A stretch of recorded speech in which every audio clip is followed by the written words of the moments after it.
Welcome to the Consulting Success Podcast. I'm your host, Michael Zapersky. In this podcast, we'll dive deep into the world of elite consultants, where you'll learn the strategies, tactics, and mindset to grow a highly profitable and successful consulting business. Hi there, and welcome back to another episode of the Consulting Success Podcast. Joining Michael on the show today is Melissa Williamson, who is a PR expert, author, facilitator, and national columnist.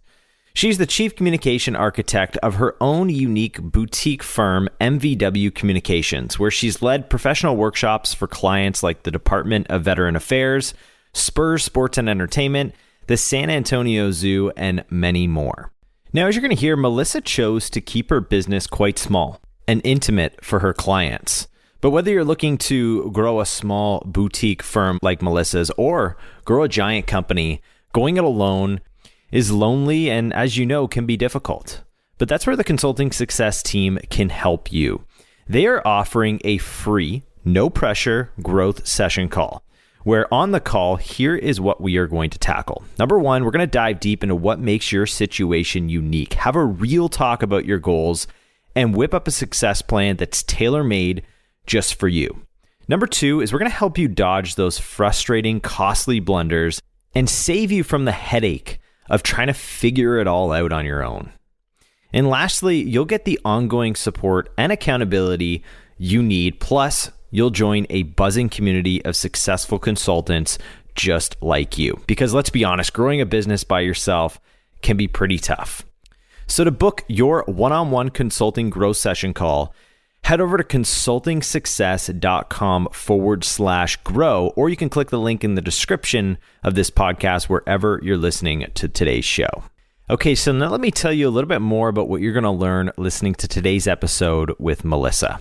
In this episode, you're going to learn how to elevate your brand to stand out in your industry, how to capitalize on your name recognition and relationships to fuel your business's growth, how to expand your client base by leveraging events and conferences, attract new clients through featured content and online publications, build trust and authority by participating in podcasts just like these, and how to make strategic decisions about your workforce, choosing between hiring contractors versus employees, plus so much more. Here to share with you her insight and story is Melissa Williamson. Enjoy.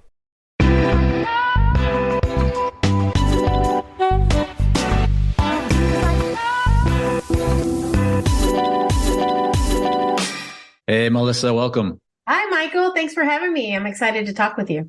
Yeah, looking forward to our conversation here today.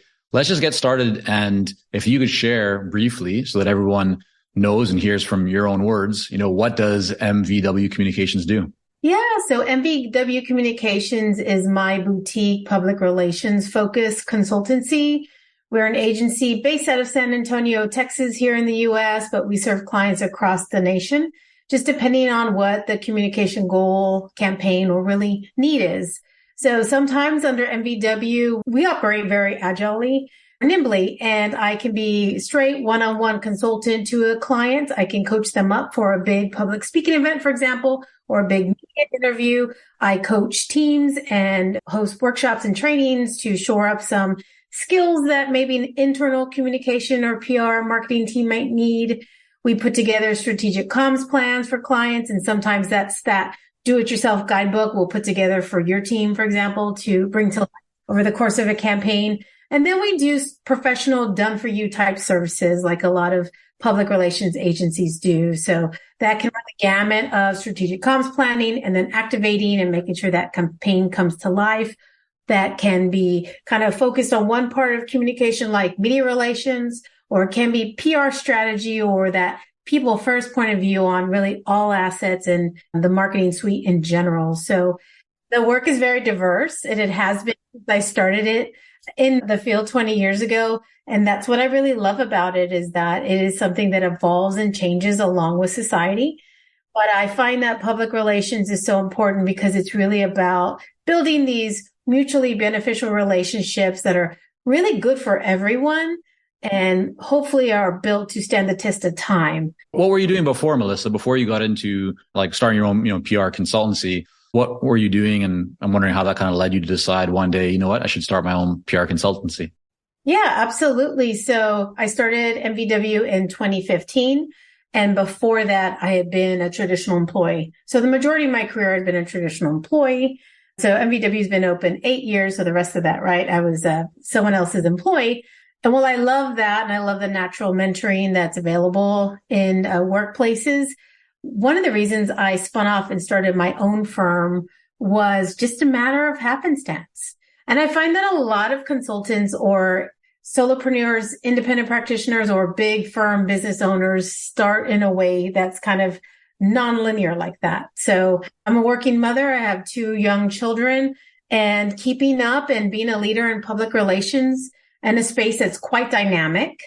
It can be quite volatile at times and always different. I mean, the unprecedented we get here usually comes from the mouths of PR people, right? We're the ones who kind of figure out the way. Take me back for a moment just to your days as an employee. Were you working deeply like in public relations in those roles as well? And if so, just kind of give everybody a little bit of a background, like what kind of companies, what were you doing inside of those organizations before you went out on your own? Yeah. So my career spanned really all the major types of organizations you could work for in the PR realm. So I had started very small micro boutique agency, much like mine today. And that was a very Hispanic or Latino focused agency. So we were culturally competent and sensitive, and we really tailored for that community and all the PR marketing work we did. So that was agency first. Then I went in-house at a nonprofit, Big Brothers, Big Sisters of South Texas, a big region in our area, but with ties to Big Brothers, Big Sisters of America, and did a lot of the recruiting, marketing, PR type work there and media relations. Though there's certainly been a through line of PR throughout my career, but in a lot of my roles, I had to do everything. So I transitioned from that into a corporation, privately held here in Texas, H-E-B Grocery Company. And H-E-B is just fantastic at tailoring for different customers. So segmenting and understanding multicultural groups and preferences is big there. And I worked in diversity and inclusion at H-E-B. So use those kind of connected the dots for the employers to see, hey, look, the multicultural marketing and PR efforts I use to recruit volunteers, right? More Hispanic or Latino big brothers to the nonprofit organization I was at. Those strategies would be helpful in the corporate setting as well. So sometimes if you look at your career, every piece can be a building block if you think about it. Yeah. Just take me for a moment. The reason I'm asking is because, as you mentioned, you have worked in roles before you started your PR consultancy, right? You had some PR, you had marketing, you had recruiting. So you weren't pure play, like very focused only on PR, right? You had a lot of different experiences. I bring this up because a lot of consultants, when they go out into consulting, they have a similar backstory, right? They've worked in many different companies, many different industries. They have different skills, different kind of areas of expertise. And it can be very challenging to decide what to actually focus on and what to build a business around. So kind of take us back to that time, hit the rewind button. What made you decide to focus and actually build a PR consulting business as opposed to a more general marketing business, communications business, diversity and inclusion business? So you could have gone a lot of different ways. What made you decide to focus on public relations? Yeah, well, Michael, I'll tell you. So from H-E-B, then I went to the largest agency in our area, and that was PR focused type agency, but all of it together. The world is multi-passionate, right? There's multi-factors to everything. And in PR, same thing. Public relations to me is a specific point of view where you're thinking about people and goodwill first, but everything else can be the umbrella underneath all the communication disciplines and tactics. So for me, that was always been my point of view, no matter what role I had.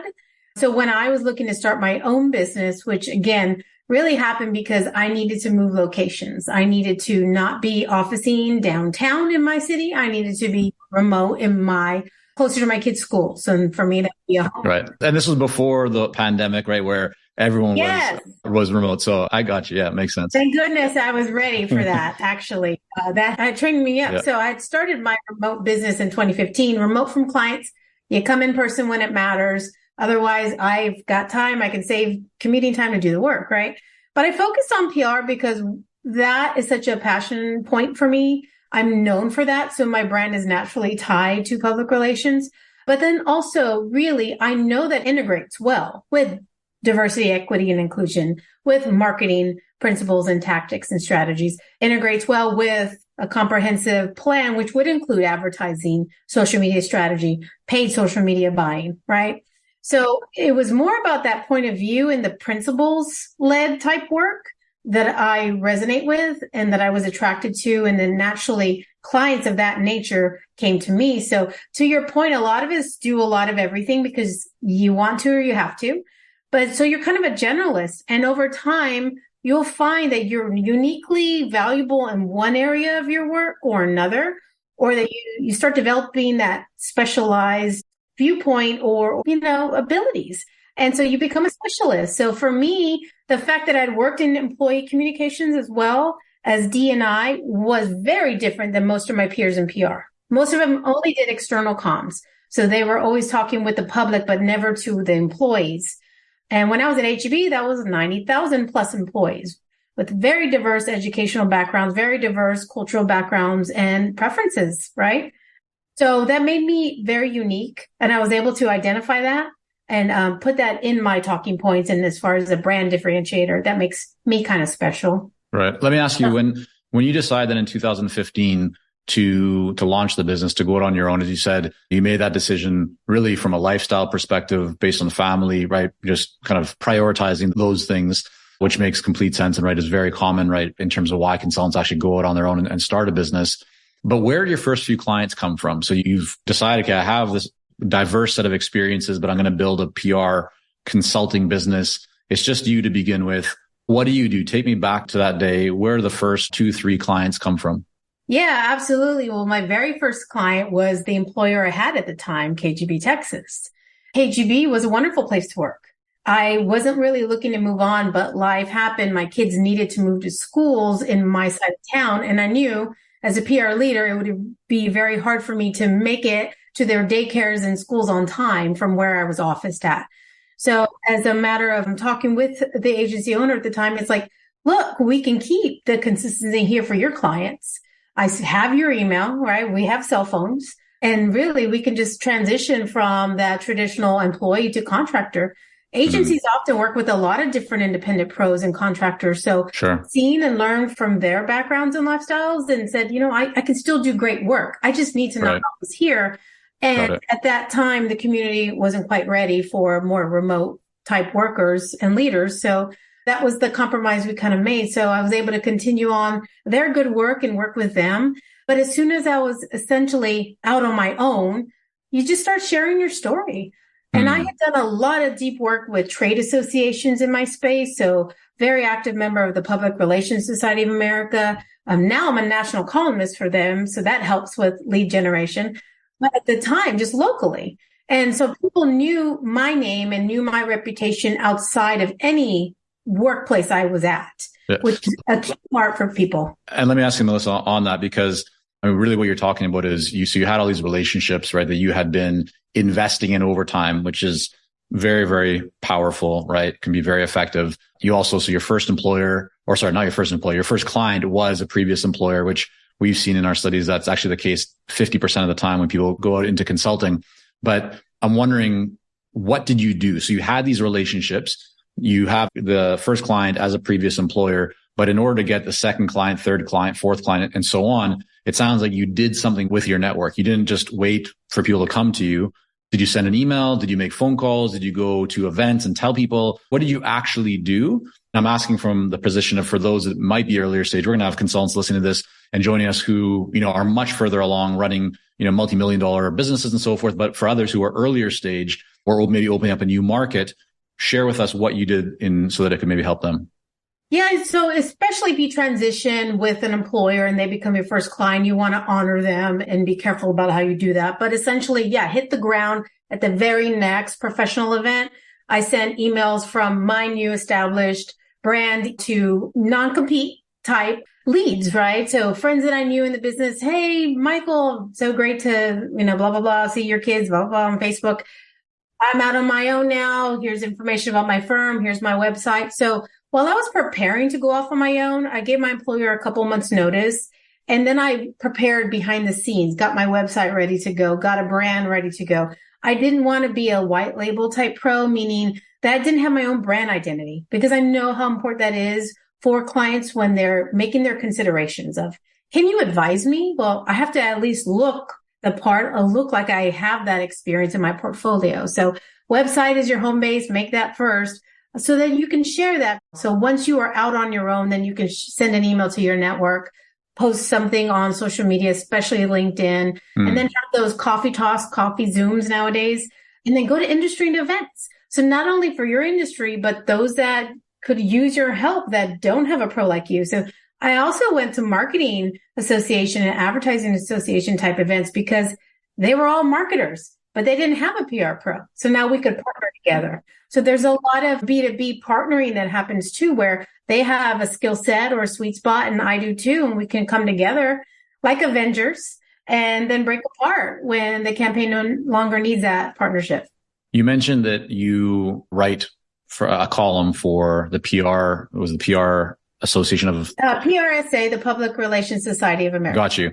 Share a little bit about how that came to be. I'm thinking about everyone who's joining us who might be in manufacturing or pharma. Like essentially every industry has their own trade association or professional group where if your ideal clients are reading those publications or they're members of those groups, it could be a very interesting or effective way to generate leads and create more conversations and build your authority. So I guess number one, Melissa, has that been a good way for you to build your business? Or if not, why do you do it? And then just second to that, I'm wondering, how did you actually go about landing or kind of securing that regular column? Yeah, I would highly advise anyone give it a try because thought leadership is very powerful in terms of shaping and influencing your own brand. And no matter what size your company is or isn't, it all starts with that human who started the company, right? So what is your reputation? What do people know about you? And part of that is really showing your work. So thought leadership is creating content that shows that expertise. And so for me, I actually reached out to PRSA, raised my hand and said, hey, look, I've noticed you've been talking about diversity and inclusion for a number of years. You are, most highly regarded in the public relations space. And I learn from you each month as a member. But there's no one that looks like me. There's no Latino or Hispanic representation in terms of your columnists or that has a regular piece in your magazine that can share learnings with other practitioners. So I really was inspired during the pandemic to be bolder because if not now, when? I could die from COVID. So let me just go ahead. And instead of complaining behind the scenes, I just raised my hand and said, hey, I've got a body of work. You can take a look at it. I came to PR as a published creative writer. So the writing really helps me and continues to help me and the clients. But I wanted to be that representation. I wanted to inspire others. But I do want to be very clear that often we don't get tapped, particularly if you are different than the majority in your community, different in any way. You may not be naturally thought of. So you have to be a little more courageous and say, let me give that a try. And Hey, it's Michael here, and we'll be right back to the podcast. But first, are you ready to grow, scale, and take your consulting business and marketing to the next level? If so, our Clarity Coaching program may be a great fit for you. You'll work with our experienced team to set up a strategic plan for your business and coach you step by step in areas like how to consistently attract more leads, develop a magnetic message that resonates with your ideal clients, strategically package and position your services, earn higher fees, win more proposals, and scale your business. To find out more about Clarity Coaching and apply, go to consultingsuccess.com and click on coaching.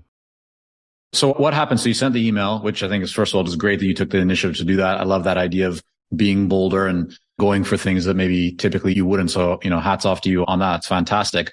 But what happened? You sent one email and was there a response right away or did it require multiple follow-ups? Kind of what did that look like? Sure. The editor actually emailed me back. He was probably happy that I sent a note with a solution versus just a problem, right?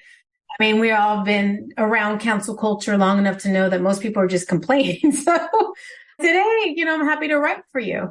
And so he said, you know what? That sounds great. Can you write a piece about how you're dealing with everything during the pandemic? So my very first piece was the personal side of public relations during the pandemic. And it was very much behind the curtain of, oh, yeah, I'm, having moments where I'm wondering how I can handle all this too. I had a son in kindergarten that was learning now on Zoom and a daughter in 5th grade and PR clients who were asking me, what do we do? What do we do? So actually the pandemic was a time where my business really took off and started thriving. One, because I got bolder because I was afraid something might happen. But two, is I really felt like it was very clear that our community needs advisors and counselors during this time. They need real guidance in how to communicate something that's so vitally important that people could live or die based on their interpretation of the information. And I love marketing. I love advertising, but they don't have that kind of guidance that real accredited PR pros live by.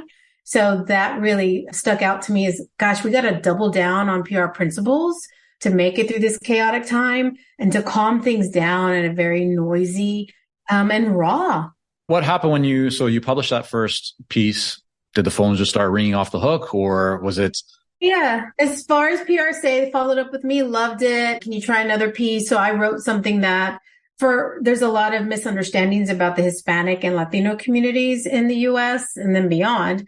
So I really dug into data and gave an update on terminology in this space as a pro. And then they invited me to be a regular columnist for the next calendar year. And I've been such since. But I really have a lot more autonomy. I had autonomy to name it. So I call it cultural strategy because I really want to flex within just how to work with different types of people in a lot of different ways. But yeah, I started getting a lot of inquiries and requests and follows on LinkedIn pretty much instantly. People resonated with my story or my point of view on things in my writing. And there was pros coming out of the woodwork from across the country. So really before I had not had such a great reach out of San Antonio or my home base. Oftentimes in public relations, people just think about media relations, which is working with journalists and building relationships there. But it's only one aspect of our work, certainly a specialty, and it is challenging. And I'm known for that too. But that's only because I'm people oriented, right? And I'm good at building relationships. So normally, if you're a media relations pro, they'll think about you, okay, when I need something in Chicago or San Antonio or where you live, we'll contact you. So that limits your market share and work availability. But once I had this column and people were seeing me and connecting with me through LinkedIn and starting to follow me on different social media platforms, that it was so affirming that the representation did matter to people, that a different point of view was helpful, and that being strategic in where you place yourself and put your time against can really help your business. Is there anything else that you're doing right now, kind of marketing or lead generation perspective, that you feel is really making a big impact and, helping to grow the business currently? Yeah. So I have a podcast, and that one I actually set up very carefully too to be a series. So that way, as the host and the funder for it, initially, it could have a nice bookmark open and close date, right? So each series is a season. So we just finished season 6. So if I don't publish another one, it seems complete. It wasn't an open-ended thought. That's been helpful in terms of just really authority. It's been surprising, I'm sure to you too. People, you'll run into them and they're like, oh, I listen to your podcast. And you really won't know by the listener downloads or data, but the intimacy in that channel is very powerful. You're literally in someone's ears. And so that trust building seems to leapfrog some time. Yeah. And the other one I really am excited about, as you can see a little subtle marketing back here, is I published a book this last year, and it's called Smart Talk, Public Relations Essentials All Pros Should Know. Because I'm sure you see it in the news every day where you're at, Michael. People do some funny things, and funny, not haha. So they do some impulsive things. And when you're a top leader or you're a business owner, there's really no room for impulsivity in good work, right? We have to be very logical. And when emotions get high, whether that's because it's a little too late at night to be posting on social, or maybe you're angry, or you got a terrible review or a terrible customer incident, or you're having a personal life drama, right? We have to really be strategic and disciplined as business owners and leaders to really think before we act. And before we post, and before we say anything, before we write anything, because the whole world's a stage. Everything's broadcastable nowadays, even our phones. And we have to respect the world we're in and evolve with that. So I think as a PR pro, the greater the reach and the more timeless the advice, I think I'm really going to go far there. And I love the teaching aspect of this work. Yeah. Your business is really positioned from an outside perspective. It's about your key part in the brand You look at the website, right? It's really about you. I'm wondering why structure your business that way. So there's no right or wrong, right? Everyone does what is right for them and what model they want and what they want to create. Some people choose and they're very intentional about building a team from day one or making it much bigger than just what they can provide as a solo consultant. That's the model that you've gone with, right? In terms of just the brand is you. It's just take me into that thinking and to better understand why have you structured the business the way that you have today? Yeah, it's a really smart question. Definitely did it with intention. So I think everything we do should be thoughtfully done. And I did it literally with my initials, MVW, because starting right out, look, I wasn't trying to be a big bad agency, a big bad firm. I didn't want a lot of overhead. I just wanted more location flexibility in the beginning. Mm-hmm. And now as I get a little bit older, my kids get older and want more of my time and need it, a little more time flexibility. And so if it's built on me, one, I knew I could always trust myself because no matter where I worked, like I was often very fast and trustworthy and very creative and I had the big ideas. So I knew that, look, I'd come with it. And the pros that I wanted to hire, I wanted to be contractor only model so that again, I had flexibility. When the pandemic hit, we lost a little bit of business, but I doubled down on, hey, here's how we pivot. Here's how we reimagine your events. Here's what we do, guys. Follow me. And it was like Pied Piper. People followed along. But I want contractors who are really in it because they're experts at what they do. They care about the work. They don't need me micromanaging them. They just want to come together, do great work and move on when it's organically time. So I appreciate that. I think it's a very accessible way for anyone to start a business. And if you have a good reputation, you're willing to do the work to keep that reputation going. And that aligns with your personal life too. I will be clear on that I think that you'll have a very solid foundation. Yeah. So as a solo consultant, right, you bring in contractors for projects and so forth as you need them. One of the challenges that some people will face is that you can't create more time, right? And there's a lot that needs to often get done. Is there any kind of best practices or a model, a framework that you use to make decisions about how you spend your time inside of the business so that you're not necessarily held back by things that end up doing because you're looking to be productive, but those don't necessarily add value for the business. So how do you just think about the relationship between working on the business and the time that you have available? Yeah, I think that's just certainly a growth opportunity for everyone. And I continue to learn and read more and listen to podcasts like yours to get better at that, quite frankly, Michael. So for me, I've come to a place this year where the book launched last October. And so I told my team, so I have a pretty consistent contractor team and they're loyal and supportive, right? No matter what their IRS information or filing number is. And so with me, I said, look, this book is like a new baby and I need to nurture it and give it the kind of support that we would advise any client. You put that work and investment into it, like you got to make it worth something, right? And so for me, I've been really tinkering this year of how can I optimize things? How can I put together that systematic approach on different tools or even just let's document everything. Here's our approach to how we do media relations.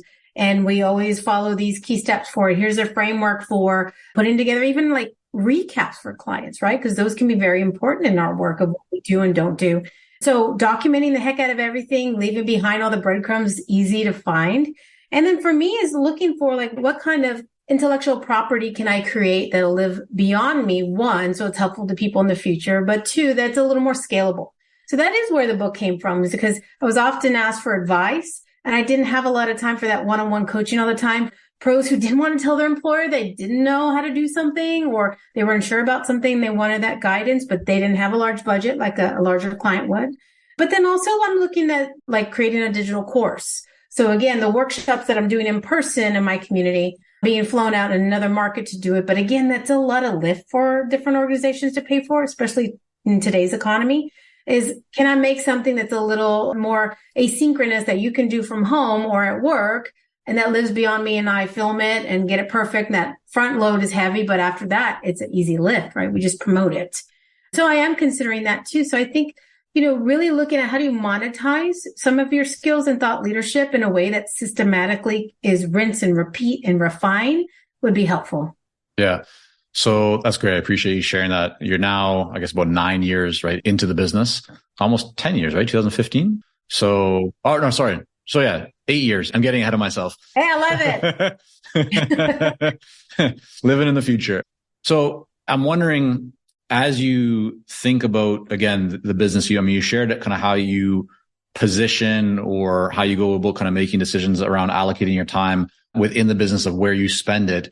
But as you shared, right, you're a mother of 2 children, any kind of rules that you've set for yourself or guidelines that you've instituted to find that kind of balance between, and not that it has to be any kind of balance, but I'm just wondering, how do you think about working inside the business and still being a mother, being present? Any rules that you use that you found to be helpful in setting that kind of structure? Well, one, if I don't like it and I hate it or it bores me, I don't do it. Like, I have no poker face. You know exactly how I'm feeling. I'm very energetic and passionate, and people enjoy that. But if I don't like it, it's like, if my brain will literally not retain the information. So there's some sectors I'd love to do more work in, but it literally is like, nah. So it bores me. So I just don't even try. If it doesn't excite me, I refer it on, but I figured out a way also to have like a referral type model with different partnering folks so that if they can benefit from it, great. And maybe I get a little percentage of that as a finder fee. And that's great, right? It's a little something. But then 2 is I think about integration. So how can I add this to my life? How can I add my kids into the work I do? So I tend to work with a lot of fan-friendly type organizations or brands. So if there was a way to involve my daughter, who's the eldest, for example, and she can shadow me or support me or go on site, she's learning the business while I get an extra pair of hands. And then I have the model for this photo or the video, or I can use her as part of an asset that I can provide a client, for example. And she's learning and growing, right? So I look for that integration. Writing the book was a huge challenge. A lot of it I wrote speaking talk to text while walking the dog. So I was taking care of my exercise and fitness and getting a little me time as a mom and quiet time, as well as taking care of like the creative thoughts I had, right? The hardest part was editing it, where you have to actually sit down and have some computer desk time, in which my husband helped me with that, watching the kids on weekends and stuff. But I try to think, like, is this something that I'm proud of, that it helps others, that I feel good spending my time on? And I think we do have leverage as business owners to think that way once we've got that brand reputation and specialties down. So I think you'll also notice that you attract different types of clients based on how you communicate or what they see really excites you and what you're good at. So at this point, we really figured out at MVW that our specialty kind of sectors of who we can help the most are nonprofits, because we just love that work, right? We're very mission-driven people, very values-driven people. We love education clients because we feel like that is a root solvent for a lot of issues in our communities, and it can be very democratizing for folks. The more education they get, the better off they do. We're behind that. And as well as for-profits who just want to do some kind of good. You know, if you're really just selling a widget and you want some PR for it, I'm like, that's great. Buy some advertising, because you're not going to earn any media relations for that widget. Unless, again, there's some kind of resourceful, helpful nature to that product or widget. And so, yeah, I think that I'm able to kind of be authentic because people see a consistency in what I talk about or show that I care about, both in like the work type, right, positioning that I do, but also the personal live channels that I hold. And I'm very thoughtful about my engagement on social media as well, because what we do online, whether or not, you know, we're on the clock or off, it all is the same for people. Yeah. I think it's so important, as you mentioned, to be very clear about what kind of work you want to do. At the same time, even more important, what kind of work you don't want to do, or what kind of people or clients, organizations, right, resonate with you and those that don't. And I really like your point about integrating and bringing your kids into the picture. I think my 2 daughters, and just even this weekend, I was working on something real quick and I said, do you guys want to maybe record a little something with me? And it didn't work, but we still had a good laugh about it, and forward to doing, more of that as they get older as well. So Melissa, I want to thank you so much for coming on here today, just sharing, a little bit of your story. I know people can learn a lot more from the different resources you have, your podcast, your book, all that kind of stuff. So what's the website address for people to go to so they can check it all out? Yeah, you can learn about me and the work we do at mvw360.com. And I call it 360 because we really take a 360-degree approach to any communication challenge or problem. And I appreciate what you're doing, Michael, and really introducing and unpacking this type of work for society, because I think more than ever, right, being your own consultant, being your own boss is more accessible than ever. And you just want to make sure that you put together the right kind of package and credentials and effort so that you do that in a very smart, strategic way. Yeah. Thanks so much, Melissa. Thank you.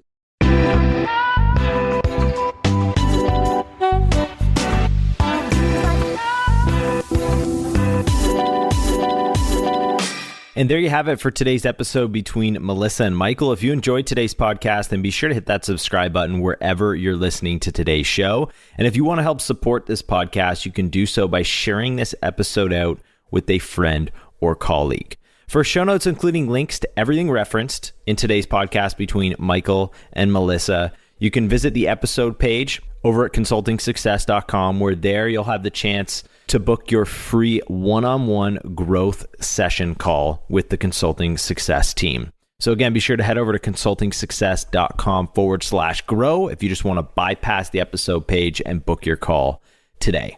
That's the end of the line for us this week. We're going to be back next week with another episode.